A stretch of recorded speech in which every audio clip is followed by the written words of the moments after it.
ایک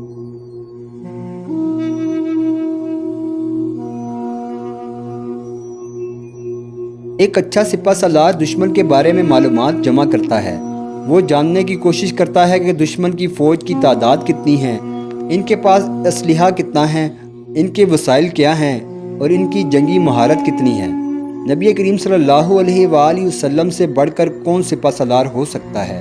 تو چنانچہ آپ صلی اللہ علیہ وآلہ وسلم نے سیدنا علی بن ابی طالب، سیدنا سعد بن ابی وقاص اور سیدنا زید بن رضی اللہ عنہ کو دشمن کی جاسوسی کے لیے بھیجا۔ ان حضرات نے دشمن کے 2 آدمیوں کو پانی بھرتے ہوئے دیکھا تو انہیں گرفتار کر اسلامی لشکر میں لے آئے۔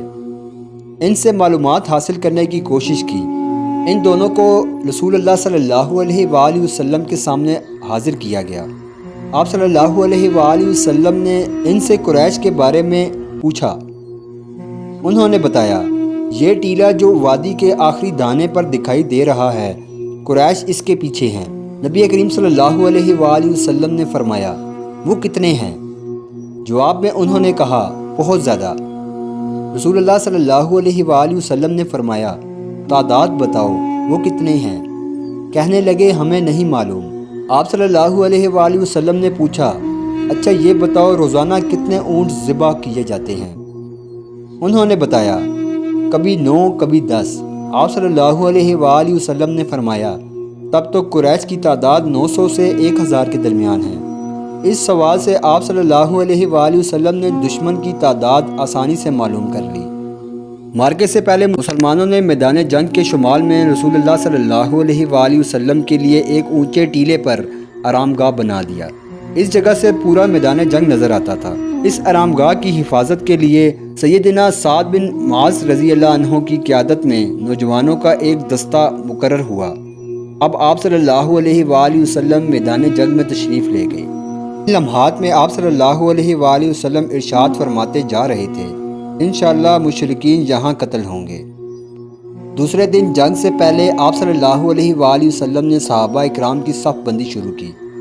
صفوں کی درستگی کے بعد آپ صلی اللہ علیہ وآلہ وسلم اور ابو بکر صدیق رضی اللہ عنہ آرام گاہ کی طرف تشریف لے گئے اور آپ صلی اللہ علیہ وآلہ وسلم اپنے رب کے حضور دعا میں مشغول ہو گئے۔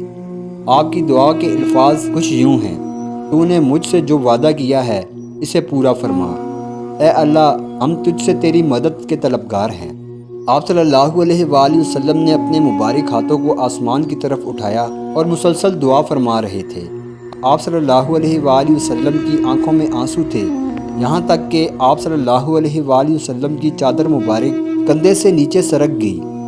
سیدنا ابو بکر صدیق رضی اللہ عنہ آپ صلی اللہ علیہ وآلہ وسلم کے پیچھے کھڑے تھے۔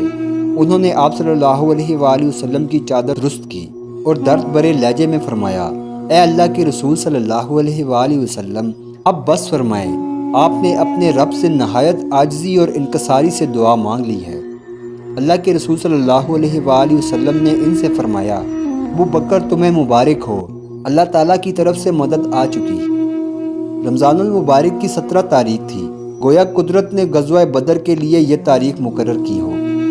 ایک طرف اللہ کو ایک ماننے والے، اس سے مدد مانگنے والے، اس کو وحدہ لا شریک ماننے والے، دوسری طرف بتوں کے پجاری تھے، غیر اللہ سے مدد مانگنے والے تھے۔ ایک طرف اہل اسلام تھے اور دوسری طرف ایمان کی دولت سے محروم لوگ تھے۔ یہ مسلمانوں اور مشرکین کی پہلی باقاعدہ جنگ تھی۔ 13 سال تک ظلم کی چکی پیسنے والے آج ظالموں سے لڑنے چلے تھے۔